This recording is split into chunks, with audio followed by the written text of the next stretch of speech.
सत श्री अकाल। सत श्री अकाल। सत्यम शिवम सुंदरम। सत्यम शिवम सुंदरम। आदेश आया है ਐਤਵਾਰ ਨੂੰ 17 ਅਪ੍ਰੈਲ ਨੂੰ ਤੇ ਹੁਕਮ ਹੈ ਹੰਬਲਾ ਮਾਰ ਪਾਰ ਉਤਾਰ। ਇਸੇ ਦੇ ਅਨੁਸਾਰ ਹੀ ਜੇਕਰ ਅਸੀਂ ਨਿਊਮੈਰੋਲੋਜੀ 'ਚ ਜਾਈਏ ਤਾਂ ਇਹਨਾਂ ਦੀ ਜਦੋਂ ਗਿਣਤੀ ਕਰੀਏ ਤਾਂ ਸਾਨੂੰ ਇਹ ਸਮਝ ਆਉਂਦੀ ਹੈ ਕਿ ਇਹਦਾ ਨੰਬਰ 9 ਨਿਕਲਦਾ ਹੈ। 9 ਜਿਹੜਾ ਕਿ ਅਤ ਪਵਿੱਤਰ ਨੰਬਰ ਗਿਣਿਆ ਜਾਂਦਾ ਹੈਗਾ ਨਿਊਮੈਰੋਲੋਜੀ ਦੇ ਵਿੱਚ। ਇਸੇ ਲਈ ਅਸੀਂ ਸਪਿਰਿਚੁਅਲਿਟੀ ਦੇ ਖੇਤਰ ਵਿੱਚ ਪਿਛਲੇ 40 ਸਾਲ ਤੋਂ ਆਪਣਾ ਇਹ ਸੰਘਰਸ਼ ਸ਼ੁਰੂ ਕੀਤਾ ਹੈ ਸਾਰੇ ਸਹਿਜ ਧਾਰਾ ਦੇ ਵਿਦਿਆਰਥੀਆਂ ਅਤੇ ਸਿੱਖਿਆਰਥੀਆਂ ਨੇ ਰਲ ਕੇ। ਉਸ ਦੇ ਸਿੱਟੇ ਵਜੋਂ ਹੁਣ ਆਪਾਂ 2 ਮਹੀਨੇ ਪਹਿਲਾਂ ਇੱਕ ਕਿਤਾਬ ਪ੍ਰਕਾਸ਼ਿਤ ਕੀਤੀ ਹੈ ਜਿਹੜੀ ਹੈ ਸਹਿਜ ਧਾਰਾ ਪਾਰਟ 2। ਇਹ ਕੁਝ ਬੰਦਿਆਂ ਤੱਕ ਪਹੁੰਚ ਚੁੱਕੀ ਹੈ ਅਤੇ ਕਈਆਂ ਤੱਕ ਨਹੀਂ ਪਹੁੰਚੀ। ਅਤੇ ਜੇ ਇਹ ਅਵੇਲੇਬਲ ਹੈਗੀ, ਇਹ ਆਪਣੇ 3 ਸੈਂਟਰਸ ਦੇ ਵਿੱਚ ਹੈ, ਬਰੈਂਪਟਨ ਦੇ ਵਿੱਚ ਹੈ, ਟੋਰਾਂਟੋ 'ਚ, ਅਤੇ ਆਪਣੇ ਸਰੀ ਦੇ ਵਿੱਚ ਹੈ, ਵੈਨਕੂਵਰ 'ਚ, ਅਤੇ ਇੰਡੀਆ ਦੇ ਵਿੱਚ ਹੈ, ਪੰਜਾਬ ਦੇ ਵਿੱਚ। ਉਹਨਾਂ ਸੋਰਸਿਸ ਤੋਂ ਇਹ ਕਲੈਕਟ ਕੀਤੀ ਜਾ ਸਕਦੀ ਹੈ। ਇਹ ਇਸ ਲਈ ਹੈ ਕਿ ਇਸ ਸਾਰ ਰੂਪ ਵਿੱਚ ਸਾਰੀ ਫਿਲਾਸਫੀ ਸਹਿਜ ਧਾਰਾ ਦੀ ਇਸੇ ਕਿਤਾਬ ਦੇ ਵਿੱਚ ਅੰਕਿਤ ਕੀਤੀ ਗਈ ਹੈ। ਉਹ ਕੁੰਜੀਵਤ ਰੂਪ ਦੇ ਵਿੱਚ ਉਹ ਇਸ ਦੇ ਵਿੱਚ ਹੈ। ਅਤੇ ਹੁਣ ਆਪਾਂ ਸਿਰਫ ਇਸ ਦੇ ਜਿਹੜੇ ਭੇਦ ਉਹ ਖੋਲ੍ਹਣ ਲਈ ਆਪਾਂ ਇਹ ਹੰਬਲਾ ਮਾਰਨਾ ਸ਼ੁਰੂ ਕੀਤਾ ਹੈ। ਇਹਦੇ ਵਿੱਚ ਜੇ ਅਸੀਂ ਬਿਲਕੁਲ ਸਿੰਪਲ ਤਰੀਕੇ ਦੇ ਨਾਲ ਇਸ ਨੂੰ ਸਮਝਣ ਦੀ ਕੋਸ਼ਿਸ਼ ਕਰੀਏ ਕਿ ਇਹਦੇ ਵਿੱਚ ਆਪਾਂ ਸੰਸਾਰ ਦੇ ਵਿੱਚ ਜੀਵਨ ਜਾਂਚ ਅਤੇ ਜੀਵਨ ਜਿਉਣ ਦਾ ਢੰਗ ਦੇ ਬਾਰੇ ਚਰਚਾ ਕੀਤੀ ਹੈ। ਅਤੇ ਪਹਿਲੇ ਲੈਕਚਰ ਦੇ ਵਿੱਚ ਵੀ ਜਿਹੜਾ ਅਸੀਂ ਵਰਤੋਂ ਵਿਹਾਰ ਦੀ ਗੱਲ ਕੀਤੀ ਹੈ ਜਾਂ ਗਿਆਨ ਪ੍ਰਾਪਤੀ ਦੀ ਗੱਲ ਕੀਤੀ ਹੈ, ਉਹ ਵੀ ਇਹ ਦੋਨੋਂ ਚੀਜ਼ਾਂ ਇਹੀ ਹਨ। ਇਹਨੂੰ ਜੇ ਅੰਗਰੇਜ਼ੀ ਦੇ ਵਿੱਚ ਕਹੀਏ ਤਾਂ ਇੱਕ ਹਿੱਸਾ ਹੈ ਫਿਲਾਸਫੀ ਆਫ ਲਾਈਫ ਅਤੇ ਦੂਸਰਾ ਹਿੱਸਾ ਹੈ ਆਰਟ ਆਫ ਲਿਵਿੰਗ। ਇਹਦੇ ਵਿੱਚ ਹੁਣ ਤੱਕ ਜੇ ਬਹੁਤ ਜ਼ਿਆਦਾ ਡਿਟੇਲ ਦੇ ਵਿੱਚ ਤੁਸੀਂ ਅਧਿਐਨ ਕਰਨਾ ਹੋਵੇ ਤਾਂ ਡਿਵਾਈਨ ਲਾਅ ਆਫ ਐਵੋਲਿਊਸ਼ਨ ਦੇ ਉੱਤੇ ਅੱਜ ਤੋਂ 30 ਸਾਲ ਪਹਿਲਾਂ ਹੀ ਲੈਕਚਰਸ ਹੋਏ ਨੇ, ਉਹ ਵੀ ਦੇਖੇ ਜਾ ਸਕਦੇ ਨੇ, ਜਾਂ ਇੱਕ ਕਿਤਾਬ ਇਸ ਦੇ ਉੱਤੇ ਸਪੈਸ਼ਲੀ ਵੀ ਆ ਰਹੀ ਹੈ। ਡਿਵਾਈਨ ਲਾਅ ਆਫ ਐਵੋਲਿਊਸ਼ਨ ਅਸਲ ਦੇ ਵਿੱਚ ਉਹ ਸਮਝ ਹੈ, ਉਹ ਗਿਆਨ ਹੈ, ਉਹ ਫਿਲਾਸਫੀ ਹੈ ਜਿਹਦੇ ਵਿੱਚ ਸਮੁੱਚੇ ਬ੍ਰਹਿਮੰਡ ਅਤੇ ਪੂਰੇ ਸਰਬੱਤ ਦਾ ਵਰਣਨ ਹੈ। ਪਰਮਾਤਮਾ ਤੋਂ ਜਿਹਨੂੰ ਅਸੀਂ ਸਦਾ ਚਾਨਣੀ ਚੇਤਨਤਾ ਵਜੋਂ ਨਾਮਕਰਨ ਕਰਦੇ ਹਾਂ, ਉਸ ਤੋਂ ਸ਼ੁਰੂ ਕਰਕੇ ਮਨੁੱਖ ਤੱਕ ਪਹੁੰਚ, ਮਨੁੱਖ ਤੋਂ ਫਿਰ ਦੇਵਤਾ ਬਣਨ ਦੀ, ਸ਼ੁੱਧ ਇਨਸਾਨ ਬਣਨ ਦੀ, ਮਹਾਂਪੁਰਖ ਬਣਨ ਦੀ ਪ੍ਰਕਿਰਿਆ ਦੇ ਵਿੱਚ ਦੀ ਹੁੰਦੇ ਹੋਏ ਪਰਮਾਤਮਾ ਦੇ ਵਿੱਚ ਸਮਾ ਜਾਣ ਦਾ ਜਿਹੜਾ ਪ੍ਰੋਸੈਸ ਹੈ, ਇਹੀ ਸਾਡੇ ਗਿਆਨ ਖੇਤਰ ਦੇ ਵਿੱਚ ਆਉਂਦਾ ਹੈ। ਸਾਡੀ ਸਪਿਰਿਚੁਅਲਿਟੀ ਦੀ ਅਪਰੋਚ ਦੇ ਵਿੱਚ ਅਸੀਂ ਇਸੇ ਦਾ ਵਰਣਨ ਕਰਦੇ ਹਾਂ। ਅਤੇ ਦੂਸਰਾ ਹਿੱਸਾ ਹੈ ਕਿ ਜਿਹਨੂੰ ਆਪਾਂ ਪਹਿਲੇ ਲੈਕਚਰ ਦੇ ਵਿੱਚ ਵੀ ਵਰਤੋਂ ਵਿਹਾਰ ਕਿਹਾ ਹੈ, ਤਾਂ ਸੰਸਾਰ ਦੇ ਵਿੱਚ ਰਹਿੰਦੇ ਹੋਏ ਜੋ ਆਪਾਂ ਵਿਵਹਾਰ ਕਰਦੇ ਹਾਂ, ਜੋ ਸਾਨੂੰ ਪ੍ਰਾਪਤ ਹੋਇਆ ਹੈ ਆਪਣੀ ਕੁਦਰਤ ਦੇ ਵਿੱਚੋਂ ਜਾਂ ਰੱਬ ਦੀ ਦਾਤ ਤੋਂ ਜਾਂ ਸਾਡੇ ਖਿਆਲਾਂ ਦੇ ਵਿੱਚ, ਉਸ ਨੂੰ ਅਸੀਂ ਕਿਵੇਂ ਵਰਤਦੇ ਹਾਂ ਅਤੇ ਅਸੀਂ ਕਿਸ ਤਰ੍ਹਾਂ ਵਿਵਹਾਰ ਕਰਦੇ ਹਾਂ, ਇਹਦਾ ਜ਼ਿਕਰ ਹੈ। ਆਪਾਂ ਇਹਨੂੰ ਕਹਿੰਦੇ ਹੈਗੇ spiritual interpretation of human existence. ਇਹਦੇ ਬਾਰੇ ਦੇ ਵਿੱਚ ਇਸ ਦੇ ਵਿੱਚ ਸਿਰਫ ਇੱਕ ਚੈਪਟਰ ਹੀ ਹੈ, ਪਰ ਇਹਦੇ ਬਾਰੇ 'ਚ ਪਹਿਲਾਂ ਬਹੁਤ ਜ਼ਿਆਦਾ ਲੈਕਚਰਸ ਅਵੇਲੇਬਲ ਨੇ। ਹੁਣ ਆਪਾਂ ਇਹਨਾਂ ਨੂੰ ਬਿਲਕੁਲ ਹੀ ਸਿੰਪਲੀਫਾਈ ਕਰਕੇ ਸਾਦਾ ਜਿਹੇ ਲਫ਼ਜ਼ਾਂ ਦੇ ਵਿੱਚ ਇਹਨਾਂ ਦਾ ਵਰਣਨ ਕਰਾਂਗੇ ਆਉਣ ਵਾਲੇ ਸਾਰੇ ਲੈਕਚਰਸ ਦੇ ਵਿੱਚ। ਅਤੇ ਇਹਦੇ 'ਚ 1-2 ਚੀਜ਼ਾਂ ਜਿਹੜੀਆਂ ਸਾਦਾ ਸਮਝ ਲੈਣੀਆਂ ਚਾਹੀਦੀਆਂ ਨੇ, ਉਹ ਇਹ ਹੈ ਕਿ ਗਿਆਨ ਪ੍ਰਾਪਤੀ ਅਜ਼ਦ ਜ਼ਰੂਰੀ ਹੈ। ਗਿਆਨ ਮੈਨੇ ਗਿਆਨ ਖੇਤਰ ਦੇ ਵਿੱਚ ਜੇਕਰ ਤੁਹਾਡਾ ਤੁਸੀਂ ਸਪਸ਼ਟ ਨਹੀਂ ਤਾਂ ਤੁਸੀਂ ਕਿਸੇ ਮੰਜ਼ਿਲ ਨੂੰ ਪਹੁੰਚ ਨਹੀਂ ਸਕਦੇ, ਕਿਉਂਕਿ ਜੇ ਤੁਹਾਨੂੰ ਦਿਸ਼ਾ ਨਹੀਂ ਪਤਾ ਹੈ, ਆਪਣੀ ਦਸ਼ਾ ਨਹੀਂ ਪਤਾ ਹੈ ਅਤੇ ਤੁਹਾਨੂੰ ਨਿਸ਼ਾਨਾ ਨਹੀਂ ਪਤਾ ਹੈ ਤਾਂ ਤੁਸੀਂ ਕਿਤੇ ਪਹੁੰਚੋਗੇ ਰਾਹਾਂ ਦੇ ਵਿੱਚ ਹੀ ਰੁਲ ਜਾਓਗੇ। ਇਸ ਲਈ ਜ਼ਰੂਰੀ ਹੈ ਕਿ ਸਾਨੂੰ ਡਿਵਾਈਨ ਲਾਅ ਆਫ ਐਵੋਲਿਊਸ਼ਨ ਦੀ ਪੂਰੀ ਸਮਝ ਹੋਣੀ ਚਾਹੀਦੀ ਹੈ। ਇਸ ਤੋਂ ਦੂਸਰੀ ਗੱਲ ਇਹ ਹੈ ਕਿ ਜਦੋਂ ਆਪਾਂ ਸੰਸਾਰ ਦੇ ਵਿੱਚ ਆਏ ਹਾਂ, ਆਪਾਂ ਦੁਨੀਆ ਦੇ ਵਿੱਚ ਰਹਿਣਾ ਅਤੇ ਅਸੀਂ ਵੈਰਾਗ ਲੈ ਕੇ ਜੰਗਲਾਂ ਨੂੰ ਜਾਣ ਦੀ ਪਰ ਨਹੀਂ ਕਰਦੇ ਅਤੇ ਨਾਨਕ ਪਾਤਸ਼ਾਹ ਦੇ ਰਾਹ ਦੇ ਉੱਤੇ ਚੱਲਦੇ ਹੋਏ ਆਪਾਂ ਗ੍ਰਸਥ ਆਸ਼ਰਮ ਨੂੰ ਅਡੋਪਟ ਕਰਦੇ ਹਾਂ ਅਤੇ ਉਹਦੇ ਵਿੱਚ ਪਹੁੰਚਣ ਦੀ ਗੱਲ ਕਰਦੇ ਹਾਂ, ਮੁਕਤੀ ਪ੍ਰਾਪਤੀ ਦੀ ਕਰਦੇ ਹਾਂ ਅਤੇ ਪਰਮਾਤਮਾ ਦੀ ਕਿਰਪਾ ਦੀ ਗੱਲ ਕਰਦੇ ਹਾਂ, ਤਾਂ ਸਾਨੂੰ ਜ਼ਰੂਰੀ ਹੈ ਕਿ ਅਸੀਂ ਇਸ ਨੂੰ ਇਸ ਤਰੀਕੇ ਨਾਲ ਵਿਵਹਾਰ ਦੇ ਵਿੱਚ, ਲੋਕਾਂ ਦੇ ਨਾਲ ਲੈਣ ਦੇਣ ਦੇ ਵਿੱਚ, ਲੋਕਾਂ ਦੇ ਵਿੱਚ ਵਿਚਰਨ ਦੇ ਵਿੱਚ ਅਤੇ ਜਾਂ ਪ੍ਰਕਿਰਤੀ ਦੇ ਵਿੱਚ ਜਿਹੜੇ ਜੀਵ ਜੰਤੂ ਨੇ ਉਹਨਾਂ ਦੇ ਨਾਲ ਸਾਡਾ ਕੀ ਵਿਵਹਾਰ ਹੈ, ਉਸ ਦੀ ਜੋ ਸਾਰੀ ਦੀ ਸਾਰੀ ਇੰਟਰਪ੍ਰੀਟੇਸ਼ਨ ਹੈਗੀ ਉਹ ਆਪਾਂ ਡਿਵਾਈਨ ਲਾਅ ਆਫ ਐਵੋਲਿਊਸ਼ਨ ਦੇ ਵਿੱਚ ਤਾਂ ਜਾਣਕਾਰੀ ਦਿੱਤੀ ਹੈ, ਪਰ spiritual interpretation of human existence, ਮਨੁੱਖੀ ਹੋਣ ਦੀ ਜਿਹੜੀ ਵਿਆਖਿਆ ਕਰਦੇ ਹੈਗੇ ਨਾ ਅਸੀਂ ਅਧਿਆਤਮ ਦੇ ਖੇਤਰ ਦੇ ਵਿੱਚ, ਉਹ ਇਸ ਦੇ ਵਿੱਚ ਸਾਰਾ ਅੰਕਿਤ ਹੈ। ਇਹਨਾਂ ਸਾਰੀਆਂ ਚੀਜ਼ਾਂ ਦੇ ਬਾਰੇ ਜਾਣਕਾਰੀ ਲਈ ਆਪਾਂ ਹੁਣ ਇਸ ਸਹਿਜਧਾਰਾ ਵਿੱਚ ਦਿੱਤੇ ਹੋਏ ਜਿਹੜੇ ਚੈਪਟਰਸ ਨੇ ਉਹਨਾਂ ਵਿੱਚੋਂ ਇੱਕ ਇੱਕ ਚੈਪਟਰ ਨੂੰ ਅਲੱਗ-ਅਲੱਗ ਕਰਕੇ ਲੈਂਦੇ ਰਹਾਂਗੇ। ਇਹਦੇ ਵਿੱਚ ਇੱਕ ਦੋ ਚੀਜ਼ਾਂ ਜਿਹੜੀਆਂ ਨੇ ਉਹ ਅਸਲ ਜ਼ਰੂਰੀ ਨੇ ਅਤੇ ਇਹ ਗੱਲ ਸਿਰਫ ਆਪਾਂ ਹੀ ਕਹਿੰਦੇ ਹਾਂ, ਇਹ ਗੱਲ ਇਸ ਤਰ੍ਹਾਂ ਨਹੀਂ ਹੈ, ਪਰ ਹਰ ਇੱਕ ਧਰਮ ਦੇ ਜੋ ਪੈਰੋਕਾਰ ਨੇ, ਪੈਗੰਬਰ ਸਾਹਿਬ ਹੋਏ ਆ, ਉਹਨਾਂ ਨੇ ਵੀ ਇਹੋ ਬੁਨਿਆਦੀ ਅਸੂਲ ਦੱਸੇ ਨੇ ਜਿਨ੍ਹਾਂ ਨੂੰ ਅਸੀਂ ਆਪਣੀ ਇਸ ਅਧਿਆਤਮਿਕ ਦੀ ਫੀਲਡ ਦੇ ਵਿੱਚ ਯੂਨੀਵਰਸਲਸ ਕਹਿੰਦੇ, ਜਿਹੜੇ ਸਰਬ ਵਿਆਪਕ ਨੇ ਅਤੇ ਸਰਬ ਪ੍ਰਵਾਨਿਤ ਨੇ। ਅਸੀਂ ਵੀ ਉਹਨਾਂ ਨੂੰ ਇਸੇ ਤਰ੍ਹਾਂ ਹੀ ਮੰਨਦੇ ਹਾਂ ਅਤੇ ਇਸ ਦੇ ਵਿੱਚ ਇੱਕ ਜੇ ਕ੍ਰਿਸ਼ਨਾ ਮੂਰਤੀ ਦੀ ਕਿਤਾਬ ਹੈਗੀ ਫਰੀਡਮ ਫਰਾਮ ਦੀ ਨੋਨ ਬਾਈ ਜੇ ਕ੍ਰਿਸ਼ਨਾ ਮੂਰਤੀ, ਇਹ ਆਪਣੇ ਧਿਆਨ ਦੇ ਵਿੱਚ ਰੱਖਣੀ ਚਾਹੀਦੀ ਹੈ। ਉਹਦੇ ਵਿੱਚ ਉਸ ਨੇ ਇੱਕ ਬਹੁਤ ਖੂਬਸੂਰਤ ਗੱਲ ਕਹੀ ਹੈ, ਬਹੁਤ ਛੋਟੀ ਜਿਹੀ। ਉਹ ਕਹਿੰਦਾ ਹੈ ਕਿ we are human beings not labels. ਅਸੀਂ ਲੇਬਲ ਨਹੀਂ ਹੈਗੇ ਵੀ ਅਸੀਂ ਸਿੱਖੀ ਦਾ ਲੈਵਲ ਨਹੀਂ ਲਾਇਆ, ਅਸੀਂ ਕ੍ਰਿਸਚੈਨਿਟੀ ਦਾ ਲੈਵਲ ਨਹੀਂ ਲਾਇਆ, ਅਸੀਂ ਇਸਲਾਮ ਦਾ ਲਾਇਆ। ਅਸੀਂ ਦੇਖਦੇ ਹਾਂ ਕਿ ਅਸੀਂ ਮਨੁੱਖ ਜਾਤੀ ਦੇ ਇੱਕ ਹਿੱਸਾ ਹਾਂ, ਹਿਊਮਨ ਬੀਇੰਗਸ ਹਾਂ ਅਤੇ ਅਸੀਂ ਇਸੇ ਤਰ੍ਹਾਂ ਹੀ ਡੀਲ ਕਰਦੇ ਹਾਂ।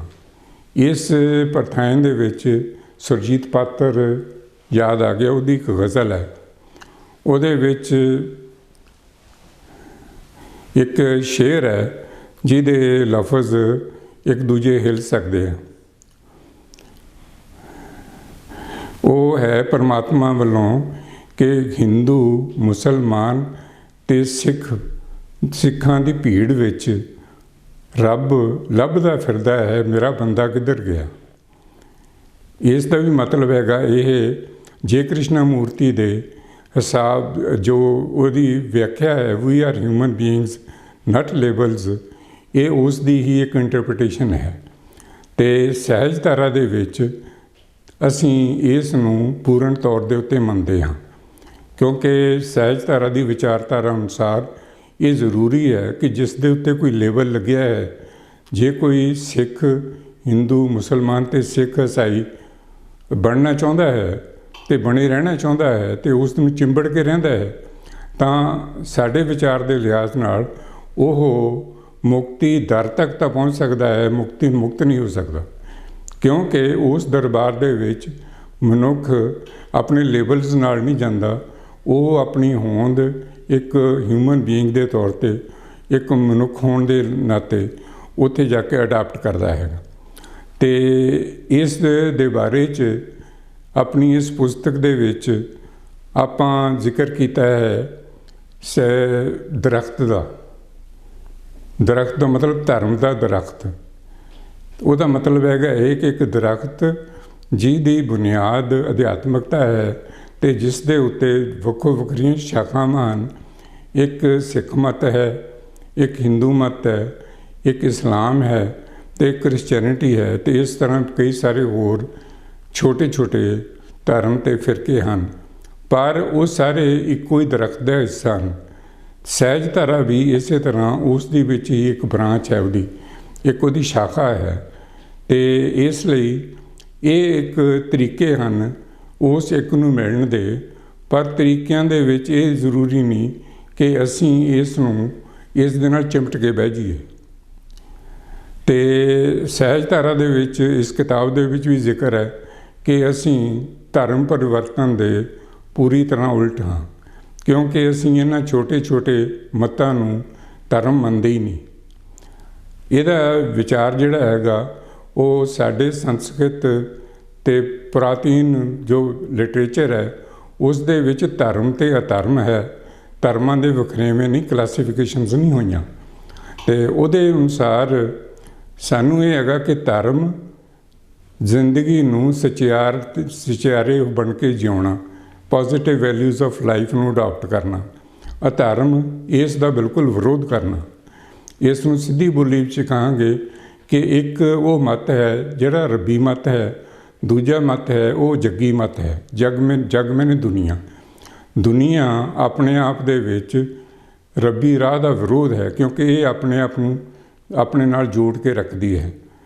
ਇਹਦੇ ਵਿੱਚ ਕੋਈ ਬਹੁਤ ਸਾਰੇ ਲੈਕਚਰਸ ਹਨ ਜਿਨ੍ਹਾਂ ਨੂੰ ਸਮਝਣਾ ਚਾਹੀਦਾ ਹੈ। ਅਤੇ ਇਹ ਗੱਲ ਇੱਕ ਹਿੱਸਾ ਹੈ ਇਸ ਕਿਤਾਬ ਦਾ। ਦੂਸਰੇ ਹਿੱਸੇ ਦੇ ਵਿੱਚ ਜਿਹੜੀ ਮਨੁੱਖਤਾ ਦੀ ਸਭ ਤੋਂ ਵੱਡੀ ਊਣਤਾਈ ਹੈ, ਜਿਹਨੂੰ ਅਸੀਂ ਨਿਰਲੱਜ ਨਿਜਤਾ ਪੰਜਾਬੀ ਵਿੱਚ ਕਿਹਾ ਹੈ, ਅੰਗਰੇਜ਼ੀ ਵਾਲੇ ਇਸ ਨੂੰ ਨਾਰਸਿਸਿਜ਼ਮ ਕਹਿੰਦੇ ਹਨ, ਅਤੇ ਇਸ ਨੂੰ ਆਪ ਹੁਦਰਾਪਨ ਵੀ ਕਿਹਾ ਜਾ ਸਕਦਾ ਹੈ। ਇਹ ਫਿਲਾਸਫੀ ਅਸਲ ਦੇ ਵਿੱਚ, ਅਧਿਆਤਮਕ ਫਿਲਾਸਫੀ ਅਸਲ ਦੇ ਵਿੱਚ ਜਾ ਕੇ ਆਣਵ ਮਲ ਜਾਂ ਜਿਨ੍ਹਾਂ ਮੱਲਾਂ ਦਾ ਜ਼ਿਕਰ ਮਲਮੇ ਨੇ ਬੁਰਾਈ ਦਾ ਮਤਲਬ ਹੈਗਾ ਕਿ ਊਣਤਾਈ ਜਾਂ ਜਿਹੜਾ ਮਿਲਾਵਟ ਕਿਸੇ ਚੀਜ਼ ਦੇ ਵਿੱਚ ਹੁੰਦੀ ਹੈ ਉਹਨੂੰ ਮਲ ਦੇ ਤੌਰ ਦੇ ਉੱਤੇ ਸੰਸਕ੍ਰਿਤ ਵਿੱਚ ਕਿਹਾ ਗਿਆ ਹੈ। ਇਹ ਸ਼ਿਵ ਸੂਤਰ ਜਿਹੜਾ ਗ੍ਰੰਥ ਹੈ ਉਸ ਦੇ ਵਿੱਚ ਇਸ ਦਾ ਜ਼ਿਕਰ ਆਉਂਦਾ ਹੈ ਕਿ ਜਦੋਂ ਆਤਮਾ ਸੂਖਸ਼ਮ ਰੂਪ ਦੇ ਵਿੱਚ ਹੁੰਦੀ ਹੋਈ ਆਪਣੇ ਆਪ ਨੂੰ ਠੋਸ ਰੂਪ ਦੇ ਵਿੱਚ ਅਖਤਿਆਰ ਕਰਦੀ ਹੈ ਤਾਂ ਉਸ ਨੂੰ ਮਾਇਆ ਗਿਣਿਆ ਜਾਂਦਾ ਹੈ। ਮਾਇਆ ਦਾ ਮਤਲਬ ਹੈ ਕਿ ਉਸ ਨੇ ਆਪਣੀਆਂ ਸੀਮਾਵਾਂ ਨਿਸ਼ਚਿਤ ਕਰ ਲਈਆਂ। ਸੀਮਾਵਾਂ ਨਿਸ਼ਚਿਤ ਕਰਨ ਦਾ ਮਤਲਬ ਹੈ ਕਿ ਉਸ ਨੇ ਸਮੁੱਚੇ ਵਿਕਾਸ ਦਾ ਵਿਰੋਧ ਕੀਤਾ। ਇਸ ਵਿਰੋਧ ਦੇ ਕਾਰਨ ਇਹਦੇ ਦੋ ਪੱਖ ਹੋ ਗਏ, ਇੱਕ ਧਰਮ ਅਤੇ ਦੂਜਾ ਅਧਰਮ। ਜਿਹੜਾ ਵੀ ਰੱਬੀ ਤਰੀਕੇ ਦੇ ਨਾਲ ਜਿਉਂਦਾ, ਸੱਚੇ ਤਰੀਕੇ ਨਾਲ ਜਿਉਂਦਾ, ਅਸਾਰੂ ਤਰੀਕੇ ਨਾਲ ਜਿਉਂਦਾ, ਇੱਕ ਦੂਜੇ ਦੀ ਖੁਸ਼ੀ ਅਤੇ ਖੁਸ਼ਹਾਲੀ ਦੇ ਵਿੱਚ ਵਿਸ਼ਵਾਸ ਕਰਕੇ ਜਿਉਂਦਾ, ਉਹ ਅਸਲ ਦੇ ਵਿੱਚ ਰੱਬੀ ਮਤ ਦਾ ਹੈ, ਉਸ ਨੂੰ ਧਰਮ ਕਹਿੰਦੇ ਆ। ਅਤੇ ਜਿਹੜਾ ਦੁਨਿਆਵੀ ਤੌਰ ਦੇ ਉੱਤੇ ਕਾਮ, ਕ੍ਰੋਧ, ਲੋਭ, ਮੋਹ, ਹੰਕਾਰ ਦੀ ਮਾਰ ਦੇ ਵਿੱਚ ਆ ਕੇ ਆਪਣੇ ਆਪ ਨੂੰ, ਆਪਣੇ ਤੱਤ ਨੂੰ, ਆਪਣੀ ਆਤਮਾ ਨੂੰ ਦੁਖੀ ਕਰਦਾ ਹੈ ਅਤੇ ਇਸ ਨੂੰ ਦਾਗੀ ਕਰਦਾ ਹੈ ਅਤੇ ਇਸ ਨੂੰ ਆਪਣੇ ਆਪ ਤੋਂ ਗਿਰਾਉਂਦਾ ਹੈ, ਉਹ ਅਸਲ ਦੇ ਵਿੱਚ ਉਹਨੂੰ ਅਸੀਂ ਸੰਸਾਰਿਕਤਾ ਕਹਿੰਦੇ ਹਾਂ। ਤਾਂ ਸੰਸਾਰਿਕਤਾ ਜਿਹੜੀ ਹੈਗੀ ਇਸ ਨੂੰ ਅਸੀਂ ਅਧਰਮ ਕਹਿੰਦੇ ਹਾਂ। ਇਹ ਵਿਆਖਿਆ ਅਸੀਂ ਕਲੀਅਰ ਕੱਟ ਇਸ ਲਈ ਕਹੀ ਹੈ ਕਿਉਂਕਿ ਸਪਸ਼ਟ ਹੋ ਜਾਵੇ ਕਿ ਜਿਹੜੇ ਵੀ ਤੌਰ ਤਰੀਕੇ ਅਸੀਂ ਆਪਣੀ ਦੁਨੀਆ ਦੇ ਵਿੱਚ ਜ਼ਮੀਨਾਂ, ਜਾਇਦਾਦਾਂ, ਲੋਭਾਂ ਅਤੇ ਲਾਲਚਾਂ ਅਤੇ ਭੁੱਖਾਂ ਪੂਰੀਆਂ ਕਰਨ ਲਈ ਕਰਦੇ ਹਾਂ, ਉਹ ਆਪਣੇ ਆਪ ਦੇ ਵਿੱਚ ਦੁਨਿਆਵੀਪਨ ਹੈ, ਸੰਸਾਰਿਕਤਾ ਹੈ। ਸੰਸਾਰਿਕਤਾ ਨੂੰ ਅਸੀਂ ਸ਼ੈਤਾਨੀਅਤ ਕਿਹਾ ਹੈ। ਸ਼ੈਤਾਨ ਅਤੇ ਭਗਵਾਨ ਦਾ ਜਿਹੜਾ ਕਥਾਵਾਂ ਦੇ ਵਿੱਚ ਵਰਣਨ ਹੈ, ਅਸੀਂ ਉਸ ਨੂੰ ਨਹੀਂ ਮੰਨਦੇ। ਸ਼ੈਤਾਨ ਦਾ ਮਤਲਬ ਹੈਗਾ ਹੈ ਕਿ ਸੰਸਾਰਿਕਤਾ ਦੇ ਵਿੱਚ ਲੀਨ ਹੋਣ ਵਾਲਾ ਬੰਦਾ, ਜਿਹੜਾ ਹਰ ਵੇਲੇ ਦੂਜੇ ਦਾ ਵਿਰੋਧ ਹੀ ਗਿਣਦਾ ਅਤੇ ਆਪਣੇ ਲਾਲਚੀ ਕਰਦਾ। ਅੰਗਰੇਜ਼ੀ ਦੇ ਵਿੱਚ ਇਸ ਨੂੰ ਕ੍ਰੇਵਿੰਗ ਦੇ ਤੌਰ 'ਤੇ ਅਸੀਂ ਯੂਜ਼ ਕਰਦੇ ਹਾਂ। ਅਤੇ ਇਸ ਲਈ ਜਿਹੜੀ ਇਹ ਬੰਦੇ ਦੇ ਵਿੱਚ ਇਹ ਲਾਲਸਾ ਹੁੰਦੀ ਹੈ, ਇਹ ਲਾਲਸਾ ਅਸਲ ਦੇ ਵਿੱਚ ਉਹਦੀ ਹਉਮੈ ਨੂੰ ਇੰਨਾ ਵੱਡਾ ਕਰਦੀ ਹੈ ਕਿ ਉਹ ਸੱਚ ਅਤੇ ਝੂਠ ਦੇ ਵਿੱਚ ਫਰਕ ਨਹੀਂ ਮੰਨਦਾ ਅਤੇ ਆਪਣੇ ਆਪ ਦੇ ਵਿੱਚ ਹੀ ਇਨਵੋਲਵ ਹੋ ਜਾਂਦਾ ਹੈ। ਇਸ ਨੂੰ ਅਸੀਂ ਸ਼ੈਤਾਨੀਅਤ ਕਿਹਾ ਹੈ। ਸ਼ੈਤਾਨੀਅਤ ਦੇ ਬਾਰੇ ਇਹਦੇ ਵਿੱਚ ਦੋ ਚੈਪਟਰ ਲਿਖੇ ਗਏ ਨੇ, ਕਿਉਂਕਿ ਇਹ ਨਵੀਂ ਇੰਟਰਪ੍ਰੀਟੇਸ਼ਨ ਹੈ ਜਿਹੜੀ ਅੱਜ ਤੱਕ ਸੰਸਾਰ ਦੇ ਧਾਰਮਿਕ ਇਤਿਹਾਸ ਦੇ ਵਿੱਚ ਅਤੇ ਲਿਟਰੇਚਰ ਦੇ ਵਿੱਚ ਅਜੇ ਤੱਕ ਨਹੀਂ ਹੋਈ, ਅਤੇ ਅਸੀਂ ਇਸ ਨੂੰ ਇਸ ਤਰ੍ਹਾਂ ਵਿਆਖਿਆ ਕੀਤੀ ਹੈ ਅਤੇ ਇਹਦੀ ਇਸ ਤਰ੍ਹਾਂ ਅਸੀਂ ਸਮਝਦਾਰੀ ਲਈ ਹੈ। ਦੂਸਰੇ ਪਾਸੇ ਇਹ ਵੀ ਗੱਲ ਅਸੀਂ ਨਹੀਂ ਕਹੀ ਕਿ ਜਿਸ ਤਰ੍ਹਾਂ ਸਥਾਪਿਤ ਧਰਮ ਪੱਕੇ ਜੰਮੇ ਹੋਏ ਜਿਹੜੀਆਂ ਧਾਰਮਿਕ ਪਰਿਪਾਟੀਆਂ ਨੇ ਉਹ ਇਸ ਨੂੰ ਜ਼ਿਆਦਾ ਪਾਠ ਕਰਨ ਦੇ ਨਾਲ ਹਠ ਯੋਗ ਦੇ ਵਿੱਚ ਸਰੀਰ ਨੂੰ ਆਪਣੇ ਆਪ ਤੰਗ ਕਰਕੇ ਸੰਸਾਰ ਨੂੰ ਤਿਆਗ ਕੇ ਅਤੇ ਆਪਣੇ ਆਪ ਨੂੰ ਮਾਰ ਕੇ ਸਰੀਰ ਦਾ ਨੁਕਸਾਨ ਕਰਕੇ ਕਿਸੇ ਤਰੀਕੇ ਦੇ ਨਾਲ ਸੋਚਦੇ ਨੇ ਕਿ ਉਹ ਅਧਿਆਤਮ ਨੂੰ ਪਹੁੰਚਦੇ ਆ। ਅਸੀਂ ਇਸ ਦਾ ਬਿਲਕੁਲ ਵਿਰੋਧ ਕਰਦੇ ਹਾਂ, ਕਿਉਂਕਿ ਚੰਗੇ ਬਣਨ ਅਤੇ ਚੰਗੇ ਹੋਣ ਅਤੇ ਚੰਗੇ ਪ੍ਰੂਵ ਹੋਣ ਦੇ ਵਿੱਚ ਹੀ ਮਨੁੱਖਤਾ ਜਿਹੜੀ ਹੈ ਅਤੇ ਇਸ ਵਿੱਚ ਹੀ ਅਧਿਆਤਮਕਤਾ ਹੈ। ਸਾਡੀ ਅਧਿਆਤਮਕਤਾ, ਜਿਵੇਂ ਕਿ ਅਸੀਂ ਪਿਛਲੇ ਬਹੁਤ ਜ਼ਿਆਦਾ ਲੈਕਚਰਾਂ ਦੇ ਵਿੱਚ ਇਹ ਵੀ ਗੱਲ ਕਰਦੇ ਆਏ ਹਾਂ ਕਿ ਇਸ ਦੇ ਵਿੱਚ ਮੁੱਖ ਤੌਰ ਦੇ ਉੱਤੇ ਨਾਨਕ ਪਾਤਸ਼ਾਹ ਦੀ ਜਿਹੜੀ ਆਈਡੀਓਲੋਜੀ ਸਿਧਾਂਤ ਹੈ ਉਹ ਹੈ, ਅਤੇ ਉਸ ਦੀ ਰੰਗਨ ਜਿਹੜੀ ਹੈਗੀ ਮਹਾਤਮਾ ਬੁੱਧ ਦੀ ਚੰਗੇ ਜੀਵਨ ਦੀ ਜਿਹੜੀ ਫਿਲਾਸਫੀ ਹੈ ਉਸ ਦਾ ਮਿਸ਼ਰਣ ਹੈ। ਅਤੇ ਇੱਕ ਇਸ ਦੇ ਵਿੱਚ ਅਸੀਂ ਚੀਨੀ ਮਤ ਡਾਓਇਜ਼ਮ ਨੂੰ ਵੀ ਉਹਦੇ ਵਿੱਚ ਲਿਆ, ਜਾਂ ਉਸ ਨੂੰ ਤੁਸੀਂ ਸਧਾਰਨ ਲੋਕ ਅੱਜ ਦੇ ਉਹਦੇ ਨਵੇਂ ਰੂਪ ਨੂੰ ਜ਼ੈਨ ਬੁੱਧਿਜ਼ਮ ਵੀ ਕਹਿੰਦੇ ਆ। ਉਹ ਸਾਰੇ ਦੇ ਮਿਸ਼ਰਣ ਦੇ ਵਿੱਚੋਂ ਸਾਡੀ ਇਹ ਸਹਿਜਧਾਰਾ ਦੀ ਵਿਚਾਰਧਾਰਾ ਨਿਕਲਦੀ ਹੈ, ਅਤੇ ਇਸ ਦੇ ਵਿੱਚ ਇੱਕ ਖਾਸ ਯਤਨ ਇਹ ਕੀਤਾ ਕਿ ਅਸੀਂ ਦੂਸਰੇ ਧਰਮਾਂ ਦੇ ਅਤੇ ਦੂਸਰੇ ਵਿਦਵਾਨਾਂ ਦੇ ਅਤੇ ਸੰਸਾਰ ਭਰ ਦੇ ਵਿੱਚ ਜੋ ਇਸ ਦੇ ਬਾਰੇ ਵਿਲੱਖਣ ਗੱਲਾਂ ਕਰਨ ਵਾਲੇ ਨੇ ਉਹਨਾਂ ਦੀਆਂ ਟੂਕਾਂ ਆਪਣੀ ਇਸ ਕਿਤਾਬ ਵਿੱਚ ਜਾਣ ਕੇ ਦਿੱਤੀਆਂ ਨੇ, ਤਾਂ ਕਿ ਸਾਡੇ ਵਿੱਚ ਵੀ ਹਉਮੈ ਨਾ ਆਵੇ, ਅਸੀਂ ਵੀ ਆਪਣੇ ਆਪ ਨੂੰ ਇਕੱਲੇ ਨਾ ਮੰਨਣ ਲੱਗ ਜਾਈਏ ਅਤੇ ਇਹ ਨਾ ਕਹਿਣ ਲੱਗੀਏ ਕਿ ਇਹਦਾ ਸਾਰਾ ਸੰਸਾਰ ਦਾ ਹੱਲ ਸਿਰਫ ਸਾਡੇ ਕੋਲ ਹੀ ਹੈ, ਹੋਰ ਕਿਸੇ ਕੋਲ ਨਹੀਂ। ਅਸੀਂ ਮੰਨਦੇ ਹਾਂ ਕਿ ਜਿਹੜੇ ਵੱਡੇ ਪੈਗੰਬਰ ਸਾਹਿਬਾਨ ਨੇ ਆਪਣੇ ਵਿਚਾਰ ਦਿੱਤੇ ਆ, ਜੇ ਉਹਨਾਂ ਦੀ ਆਈਡੀਓਲੋਜੀ ਨੂੰ ਅੱਜ ਦੇ ਸੰਪਰਕ ਦੇ ਵਿੱਚ ਆ ਕੇ ਅੱਜ ਦੇ ਸੰਦਰਭ ਦੇ ਵਿੱਚ ਦੇਖਿਆ ਜਾਵੇ ਤਾਂ ਉਹ ਵੀ ਇਸ ਤਰ੍ਹਾਂ ਨਿਕਲਣਗੀਆਂ। ਸਾਡਾ ਜਿਹੜਾ ਮਤ ਹੈ ਇਹ ਮਤ ਵੀ ਆਪਣੇ ਆਪ ਦੇ ਵਿੱਚ ਉਹਨਾਂ ਸਾਰਿਆਂ ਤੋਂ ਸਿੱਖਿਆ ਲੈ ਕੇ ਸਮੁੱਚ ਦੇ ਵਿੱਚ ਅੱਜ ਦੇ ਹਾਲਾਤਾਂ ਅਨੁਸਾਰ, ਅੱਜ ਦੇ ਹਾਲਾਤਾਂ ਦਾ ਮਤਲਬ ਹੈ ਇਹ ਕਿ ਪਹਿਲੇ ਧਰਮ ਜਿਹੜੇ ਨੇ ਉਹ ਫਿਊਡਲਿਜ਼ਮ ਤੱਕ ਹੀ ਰਹੇ, ਰਜਵਾੜਾਸ਼ਾਹੀ ਤੱਕ ਹੀ ਉਹਨਾਂ ਦਾ ਪਾਸਾਰ ਸੀ, ਅਤੇ ਜਿਹੜੇ ਰਜਵਾੜਾਸ਼ਾਹੀ ਕਦਰਾਂ ਕੀਮਤਾਂ ਸੀ ਉਹਨਾਂ ਦੇ ਲਿਹਾਜ਼ ਨਾਲ ਹੀ ਉਹਨਾਂ ਦੇ ਵਿੱਚ ਵਿਚਰ ਕੇ ਉਹਨਾਂ ਦੇ ਵਿੱਚ ਵਰਤੋਂ ਵਿਹਾਰ ਕਰਕੇ ਇੱਕ ਵੱਖਰੇ ਤਰੀਕੇ ਦੀ ਸੋਚ ਸਾਡੇ ਮਹਾਂਪੁਰਖਾਂ ਨੇ ਦਿੱਤੀ ਹੈ। ਪਰ ਕਿਉਂਕਿ ਹੁਣ ਹਾਲਤ ਬਦਲ ਗਏ ਹੈ ਤਾਂ ਇਹ ਇਸ ਕੈਪੀਟਲਿਜ਼ਮ ਦੇ ਵਿੱਚ ਪੂੰਜੀਵਾਦੀ ਦੌਰ ਦੇ ਵਿੱਚ ਰੱਬ ਦੀ ਥਾਂ ਪੈਸੇ ਨੇ ਲੈ ਲਈ ਹੈ, ਅਤੇ ਹੁਣ ਪੈਸੇ ਦੀ ਪੂਜਾ ਹੁੰਦੀ ਹੈ, ਅਤੇ ਇਸ ਪੂਜਾ ਕਾਰਨ ਹੀ ਜੋ ਹੈ ਆਈਡੀਓਲੋਜੀ ਬਦਲਦੀ ਹੈ। ਇਹਦੇ ਨਾਲ ਹੀ ਜਿਹੜੀ ਦ੍ਰਿਸ਼ਟੀ ਹੈ ਸਪਿਰਚੁਅਲ ਦ੍ਰਿਸ਼ਟੀ ਅਤੇ ਸਪਿਰਚੁਅਲ ਵਿਜ਼ਨ ਜਿਹਨੂੰ ਆਪਾਂ ਕਹਿ ਸਕਦੇ ਹਾਂ ਉਹਦੇ ਵਿੱਚ ਵੀ ਬਦਲਾਅ ਆਉਂਦਾ, ਅਤੇ ਜ਼ਿੰਦਗੀ ਜਿਉਣ ਦੇ ਅਤੇ ਇਸ ਦੇ ਤੌਰ ਤਰੀਕਿਆਂ ਦੇ ਵਿੱਚ ਬਦਲਾਅ ਦੇ ਕਾਰਨ ਸਾਡੀ ਜਿਹੜੀ ਅਧਿਆਤਮਿਕ ਸੋਚ ਹੈ ਅਤੇ ਪਹੁੰਚ ਹੈ ਉਹ ਵੀ ਇਸ ਨਾਲ ਵੱਖਰੀ ਹੁੰਦੀ ਹੈ ਅਤੇ ਆਪਣਾ ਨਵਾਂ ਰੂਪ ਅਖਤਿਆਰ ਕਰਦੀ ਹੈ। ਇਸ ਲਈ ਅਸੀਂ ਇਸ ਨੂੰ ਬਿਲਕੁਲ ਆਪਣੀ ਨਵੀਂ ਨਕੋਰ ਆਈਡੀਓਲੋਜੀ ਨਾ ਮੰਨਦੇ ਹੋਏ ਸਿਰਫ ਇੰਨੀ ਗੱਲ ਇਹਦੇ 'ਚ ਆਪਣੀ ਇਸ ਕਿਤਾਬ ਦੇ ਵਿੱਚ ਕੀਤੀ ਹੈ ਕਿ ਇਹ ਆਈਡੀਓਲੋਜੀ ਆਪਣੇ ਆਪ ਦੇ ਵਿੱਚ ਸਾਡੇ ਪੁਰਾਣੇ ਬਜ਼ੁਰਗਾਂ ਦੀਆਂ ਸਿੱਖਿਆਵਾਂ ਦੇ ਉੱਤੇ ਆਧਾਰਿਤ ਹੈ, ਜਿਨ੍ਹਾਂ ਦੇ ਕਾਰਨ ਸੰਸਾਰ ਦੇ ਵਿੱਚ ਰੱਬੀ ਗੁਣ ਅਤੇ ਧਰਮ ਖੜ੍ਹੇ ਹੈ, ਅਤੇ ਉਹਨਾਂ ਦੇ ਆਧਾਰਿਤ ਹੈ। ਪਰ ਇਸ ਦੇ ਵਿੱਚ ਆਪਣੀ ਆਪਣਤ ਇਹ ਹੈ ਕਿ ਅਸੀਂ ਉਸ ਸਾਰੇ ਗਿਆਨ ਵਿਗਿਆਨ ਨੂੰ ਆਪਣੀ ਇਸ ਦੇ ਵਿੱਚ ਢਾਲਿਆ ਹੈ।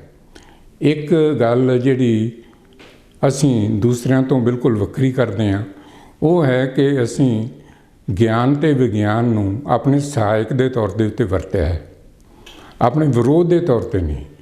ਹੁਣ ਤੱਕ ਧਰਮਾਂ ਵਾਲੇ ਵਿਗਿਆਨ ਨੂੰ, ਸਾਇੰਸ ਨੂੰ ਆਪਣੇ ਵਿਰੋਧੀ ਮੰਨਦੇ ਆ ਅਤੇ ਉਂਝ ਹੀ ਨਾਸਤਿਕ ਕਹਿ ਕੇ ਉਹਨਾਂ ਨੂੰ ਇੱਕ ਪਾਸੇ ਲਾ ਦਿੰਦੇ ਆ ਤਾਂ ਕਿ ਆਪਣੇ ਆਪ ਨੂੰ ਸਥਾਪਿਤ ਕਰਨ। ਪਰ ਅਸੀਂ ਕੋਸ਼ਿਸ਼ ਕੀਤੀ ਹੈ ਕਿ ਅੱਜ ਤੱਕ ਦੇ ਗਿਆਨ ਵਿਗਿਆਨ ਦੀ ਜਿਹੜੀ ਪਹੁੰਚ ਹੈ, ਉਹ ਸਾਰੀ ਜਿਹੜੀ ਪਕੜ ਹੈ, ਉਸ ਨੂੰ ਆਪਣੇ ਵਿੱਚ ਲੈ ਕੇ ਅਸੀਂ ਸੱਚ ਨੂੰ ਸਮਝਣ ਦੀ ਅੱਜ ਦੇ ਤਰੀਕੇ ਦੇ ਵਿੱਚ, ਅੱਜ ਦੇ ਹਾਲਾਤਾਂ ਦੇ ਵਿੱਚ, ਅੱਜ ਦੇ ਸਮੇਂ ਦੇ ਵਿੱਚ ਸਮਝਣ ਦੀ ਕੋਸ਼ਿਸ਼ ਕੀਤੀ ਹੈ। ਇਹ ਵਿਚਾਰਧਾਰਾ ਜਿਹੜੀ ਹੈਗੀ, ਇਹ ਸਹਿਜਧਾਰਾ ਦੀ ਵਿਚਾਰਧਾਰਾ ਹੈ। ਇਹਦੇ ਬਾਰੇ ਅਸੀਂ ਇਹ ਵੀ ਮੰਨਦੇ ਹਾਂ ਕਿ ਕਿਸੇ ਵੀ ਖੇਤਰ ਦੇ ਵਿੱਚ ਜੇਕਰ ਕੋਈ ਨਾਇਕ ਹੈਗਾ, ਜੇ ਕੋਈ ਮਹਾਂਪੁਰਖ ਹੈਗਾ, ਤਾਂ ਉਸ ਦੇ ਵਿੱਚ ਅਧਿਆਤਮਕ ਉਨਤਾ ਵੀ ਅਸੀਂ ਮੰਨਦੇ ਹਾਂ। ਇਹਦੇ ਵਿੱਚ ਅਸੀਂ ਇਹ ਨਹੀਂ ਲੈਂਦੇ ਕਿ ਜਿਹੜਾ ਪਰਮਾਤਮਾ ਵਾਹਿਗੁਰੂ ਸਿਰਫ ਇੰਨਾ ਹੀ ਕਰਦਾ ਹੈ ਕਿ ਉਹ ਉਸ ਬੰਦੇ ਨੂੰ ਚੰਗਾ, ਜਿਹਨੇ ਸੰਸਾਰ ਦੇ ਵਿੱਚ ਮਨੁੱਖੀ ਵੈਲਫੇਅਰ ਦੇ ਵਿੱਚ, ਲੋਕਾਂ ਦੀ ਖੁਸ਼ਹਾਲੀ ਦੇ ਵਿੱਚ ਵੀ ਬਹੁਤ ਜ਼ਿਆਦਾ ਕੰਮ ਕੀਤਾ ਹੈ। ਤੋ ਇਸ ਲਈ ਇਹ ਨਵੇਂ ਤਰੀਕੇ ਦੇ ਨਾਲ, ਨਵੀਂ ਆਈਡੀਓਲੋਜੀ, ਨਵੇਂ ਢੰਗ ਦੇ ਨਾਲ, ਨਵੇਂ ਸਮੇਂ ਦੇ ਵਿੱਚ ਆਪਾਂ ਇਹ ਆਪਣੀ ਇਹਦੇ ਵਿੱਚ ਪੇਸ਼ ਕੀਤੀ ਹੈ। ਇਹਦੇ ਬਾਰੇ 'ਚ ਹੀ ਆਪਾਂ ਇਹਦੇ ਬਾਰੇ ਵਿਚਾਰਾਂ ਕਰਦੇ ਰਹਾਂਗੇ ਆਉਣ ਵਾਲੇ ਸਾਰੇ ਲੈਕਚਰਸ ਦੇ ਵਿੱਚ ਵੀ। ਤਾਂ ਇਸ ਨੂੰ ਸਾਨੂੰ ਚਾਹੀਦਾ ਹੈ ਕਿ ਆਪਾਂ ਇਸ ਸਾਰੀ ਚੀਜ਼ ਨੂੰ ਵਿਚਾਰ ਕੇ ਇਸ ਨੂੰ ਅੱਗੇ ਚੱਲ ਕੇ ਤੋਰੀਏ। ਅਤੇ ਇਸ ਤੋਂ ਅੱਗੇ ਜਿਹੜੀ ਗੱਲ ਅਸੀਂ ਕਰਦੇ ਹਾਂ, ਅਸੀਂ ਕ੍ਰਾਂਤੀਕਾਰੀ ਬਦਲਾਓ ਜਿਹੜੀਆਂ ਹੈਗੀਆਂ ਉਹਨਾਂ ਦੇ ਹੱਕ 'ਚ ਨਹੀਂ ਹੈਗੇ। ਅਸੀਂ ਇਹ ਨਹੀਂ ਕਹਿੰਦੇ ਕਿ ਰੈਵੋਲੂਸ਼ਨ ਆ ਜਾਣਗੇ, ਅਤੇ ਅਸੀਂ ਇਹ ਵੀ ਮੰਨਦੇ ਹਾਂ ਕਿ ਜਿਹੜੇ ਅੱਜ ਕੱਲ੍ਹ ਦੇ ਸਾਧਕ ਨੇ ਉਹ ਸਾਰੇ ਸੰਸਾਰ ਨੂੰ ਸੁਧਾਰ ਦੇਣਗੇ, ਕਿਉਂਕਿ ਇਹਦੇ ਵਿੱਚ ਅਸੀਂ ਸੁਲਤਾਨ ਬਾਹੂ ਦੀ ਟੂਕ ਨੂੰ ਆਧਾਰ ਮੰਨ ਕੇ ਚੱਲਦੇ ਹਾਂ। ਉਹ ਹੈ ਕਿ ਕੌੜੇ ਖੂਹ ਨਾ ਮਿੱਠੇ ਹੁੰਦੇ ਬਾਹੂ, ਭਾਵੇਂ ਲੱਖ ਮਣ ਖੰਡ ਦਾ ਪਾਈਏ ਹੋ। ਮਤਲਬ ਜਿੰਨੇ ਮਰਜ਼ੀ ਤੁਸੀਂ ਯਤਨ ਕਰ ਲਓ, ਤੁਸੀਂ ਬੁਰਿਆਂ ਨੂੰ ਚੰਗੇ ਨਹੀਂ ਬਣਾ ਸਕਦੇ। ਇਹਦੇ ਵਿੱਚ ਜਿਹੜਾ ਨਵਾਂ ਸਿਧਾਂਤ ਅਸੀਂ ਆਪਣਾ ਪੇਸ਼ ਕਰਦੇ ਹਾਂ, ਉਹ ਹੈ ਕਿ ਅਸੀਂ ਉਹਨਾਂ ਦੇ ਨਾਲ ਸਾਂਝ ਨਹੀਂ ਪਾਉਂਦੇ। ਅਸੀਂ ਸਿਰਫ ਜੇ ਉਹਨਾਂ ਨੂੰ ਲੋੜ ਹੁੰਦੀ ਹੈ ਤਾਂ ਉਹਨਾਂ ਦੀ ਮਦਦ ਦੇ ਲਈ ਉਹਨਾਂ ਨੂੰ ਜਾ ਕੇ ਖੜ੍ਹਦੇ ਹਾਂ, ਪਰ ਅਸੀਂ ਉਹਨਾਂ ਤੋਂ ਵੱਖਰੇ ਰਹਿੰਦੇ ਹਾਂ।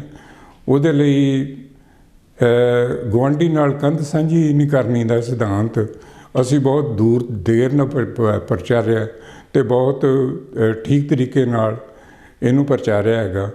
ਇਹ ਦੇਰੀ ਅਤੇ ਦੂਰੀ ਦਾ ਮਤਲਬ ਇਹਦੇ ਤੋਂ ਇਹ ਹੈ ਕਿ ਕਾਫੀ ਲੰਬੇ ਸਮੇਂ ਤੋਂ ਅਸੀਂ ਇਸ ਦੇ ਉੱਤੇ ਜ਼ੋਰ ਦਿੰਦੇ ਆ ਰਹੇ ਹਾਂ। ਅਤੇ ਇੱਕ ਇਹਦੇ ਵਿੱਚ ਅੱਗੇ ਜਾ ਕੇ ਜਿਹੜੀ ਅਸੀਂ ਗੱਲ ਕਰਦੇ ਹਾਂ ਕਿ ਜਿਹੜੇ ਸਾਧਕ ਹੈਗੇ ਸਹਿਜਧਾਰਾ ਦੇ, ਉਹਨਾਂ ਦੀ ਵੀ ਇੱਕ ਕਮਿਊਨਿਟੀ ਹੈ, ਉਹਨਾਂ ਦਾ ਵੀ ਇੱਕ ਸਮਾਜ ਹੈ। ਉਸ ਸਮਾਜ ਦੀ ਸਿਰਜਣਾ ਦੇ ਲਈ ਅਸੀਂ ਜੇ ਦੁਨੀਆ ਦੇ ਵਿੱਚ ਹੀ ਰਹਾਂਗੇ ਤਾਂ ਅਸੀਂ ਖੁਦ ਖੋ ਜਾਵਾਂਗੇ, ਕਿਉਂਕਿ ਦੁਨੀਆ ਜਿਹੜੀ ਹੈਗੀ, ਇਸ ਨੂੰ ਅਸੀਂ ਸ਼ੈਤਾਨ ਦੀ ਨਗਰੀ ਗਿਣਦੇ ਹਾਂ, ਕਿਉਂਕਿ ਸ਼ੈਤਾਨੀਅਤ ਇੱਥੇ ਭਾਰੂ ਹੈ ਅਤੇ ਇਸ ਦੇ ਵਿੱਚ ਹੋਰ ਕਿਸੇ ਦੀ ਜ਼ਿਆਦਾ ਤਾਕਤ ਨਹੀਂ ਚੱਲਦੀ ਅਤੇ ਨਾ ਹੀ ਇਹਦੇ ਵਿੱਚ ਕੋਈ ਚੰਗੇ ਤਰੀਕੇ ਦੇ ਨਾਲ ਕੀਤਾ ਜਾ ਸਕਦਾ। ਇਸ ਲਈ ਅਸੀਂ ਲੋਕ ਆਪਣੀ ਇੱਕ ਅਲੱਗਾ ਸੰਸਥਾ ਦੇ ਨਾਲ, ਸੰਸਥਾ ਦੇ ਸਹਿਚਾਰ ਦੇ ਨਾਲ, ਸਹਿਚਾਰ ਬੰਦਿਆਂ ਦੇ ਨਾਲ ਕਰਕੇ ਆਪਣੇ ਵਿਚਾਰਾਂ ਵਾਲੇ ਦੇ ਨਾਲ ਆ ਕੇ ਇੱਕ ਵਿਚਾਰਧਾਰਕ ਸਾਂਝ ਦੇ ਆਧਾਰ ਦੇ ਉੱਤੇ ਆਪਣੀ ਇੱਕ ਕਮਿਊਨਿਟੀ ਐਸਟੈਬਲਿਸ਼ ਕਰਨ ਦੀ ਗੱਲ ਕਰਦੇ ਹਾਂ। ਅਤੇ ਇਸ ਦੇ ਵਿੱਚ ਵੀ 1-2 ਲੈਕਚਰ ਇਹਦੇ ਵਿੱਚ ਆਏ ਨੇ ਅਤੇ ਉਹਨਾਂ ਨੂੰ ਵੀ ਚੰਗੀ ਤਰ੍ਹਾਂ ਪੜ੍ਹਨਾ ਚਾਹੀਦਾ ਹੈ। ਅਤੇ ਇਹਦੇ ਵਿੱਚ ਮੇਰੀ ਇੱਕ ਸੁਜੈਸ਼ਨ ਇਹ ਹੈਗੀ ਕਿ ਇਹ ਕਿਤਾਬ ਹਰ ਇੱਕ ਬੰਦਾ ਲੈ ਲਵੇ ਤਾਂ ਕਿ ਇਹਨੂੰ ਚੰਗੀ ਤਰ੍ਹਾਂ ਅਧਿਐਨ ਕਰੇ, ਅਤੇ ਅਧਿਐਨ ਕਰਨ ਦੇ ਉਪਰੰਤ ਉਹਨੂੰ ਚਾਹੀਦਾ ਹੈ ਕਿ ਉਹ ਇਹਨੂੰ ਬਾਰ-ਬਾਰ ਪੜ੍ਹਨ ਤੋਂ ਬਾਅਦ ਜਿਹੜੇ ਇਹਦੇ ਬਾਰੇ ਲੈਕਚਰ ਹੋਣੇ ਨੇ, ਅਤੇ ਇਸ ਲੈਕਚਰ ਦੇ ਵਿੱਚ ਤੋਂ ਸ਼ੁਰੂ ਹੋ ਕੇ ਉਹਨਾਂ ਨੂੰ ਚੰਗੀ ਤਰ੍ਹਾਂ ਫਾਇਦਾ ਉਠਾ ਸਕੇ। ਇਹ ਸਾਡਾ ਉਪਰਾਲਾ ਹੈਗਾ ਅਤੇ ਇਸ ਉਪਰਾਲੇ ਨੂੰ ਆਪਾਂ ਸ਼ੁਰੂ ਕਰਨ ਦੀ ਗੱਲ ਕਰਦੇ ਹਾਂ। ਇਹਦੇ 'ਚ ਇੱਕ ਗੱਲ ਧਿਆਨ ਰੱਖਣੀ ਚਾਹੀਦੀ ਹੈ ਕਿ ਸਹਿਜਧਾਰਾ ਦੇ ਵਿੱਚ ਜੋ ਵਿਚਾਰਧਾਰਾ ਹੈ, ਉਸ ਨੂੰ ਸਮਝਣ ਲਈ ਉਸ ਨੂੰ ਹਰ ਇੱਕ ਤਰ੍ਹਾਂ ਦੇ ਮਨੁੱਖਾਂ ਦੇ ਲਿਹਾਜ਼ ਦੇ ਨਾਲ ਇਹਦੇ 'ਚ ਵਰਣਨ ਕੀਤਾ ਹੈ। ਇਹਦੇ ਵਿੱਚ ਸ਼ੈਤਾਨ ਦਾ ਜਨਮ ਕੁੰਡਲੀ, ਇਸ ਦੇ ਵਿੱਚ ਸਾਡੀ ਜਿਹੜੀ ਹੈਗੀ ਸਪਿਰਚੁਅਲ ਇੰਟਰਪ੍ਰੀਟੇਸ਼ਨ ਜਿਹੜੀ ਅਸੀਂ ਕਰਦੇ ਹਾਂ। ਤੀਸਰੇ ਇਹਦੇ ਵਿੱਚ ਨਾਰਸਿਸਿਜ਼ਮ ਦੇ ਉੱਤੇ ਬਹੁਤ ਖੁੱਲ੍ਹਾ ਵਿਚਾਰ ਦਿੱਤੇ ਗਏ ਨੇ। ਉਹ ਕਾਫੀ ਵਿਦਵਤਾ ਵਾਲੇ ਨੇ ਅਤੇ ਕਾਫੀ ਸਮਝ ਵਾਲੇ ਨੇ, ਅਤੇ ਜੋ ਕਿ ਗਿਆਨ ਦੀ ਪਹੁੰਚ ਤੱਕ ਨੇ। ਉਹਨਾਂ ਨੂੰ ਸਮਝਣ ਦੇ ਲਈ ਬਹੁਤ ਜ਼ਿਆਦਾ ਜ਼ੋਰ ਲੱਗੂ, ਹਿੰਮਤ ਲੱਗੂ, ਅਤੇ ਆਪਸੀ ਰਲ ਮਿਲ ਕੇ ਉਹਦੇ ਬਾਰੇ ਸਮਝਣਾ ਚਾਹੀਦਾ ਹੈ। ਉਹਨਾਂ ਵਿਚਾਰਾਂ ਨੂੰ ਜਦੋਂ ਅਸੀਂ ਨਿਕੇਟ ਕਰਨ ਲੱਗਾਂਗੇ, ਜ਼ਰੂਰੀ ਹੈ ਕਿ ਤੁਸੀਂ ਉਹਦੇ ਬਾਰੇ ਇਹਦੇ ਵਿੱਚੋਂ ਪਹਿਲੀ ਨੌਲੇਜ ਅਖਤਿਆਰ ਕਰ ਲਓ, ਤਾਂ ਕਿ ਆਪਾਂ ਇਸ ਦਾ ਫਾਇਦਾ ਉਠਾ ਸਕੀਏ। ਇਹ ਲੈਕਚਰਸ ਦੀ ਲੜੀ ਹਰ ਹਫ਼ਤੇ ਹੁੰਦੀ ਰਹੂਗੀ, ਅਤੇ ਤੁਸੀਂ ਆਪਣੇ ਇਸ ਤਰੀਕੇ ਦੇ ਨਾਲ ਇਸ ਤੋਂ ਫਾਇਦਾ ਉਠਾਉਂਦੇ ਰਹੋ। हे परमात्मा समाप्ति दे, हे परमात्मा समाप्ति दे, हे परमात्मा समाप्ति दे, हे परमात्मा समाप्ति दे, हे परमात्मा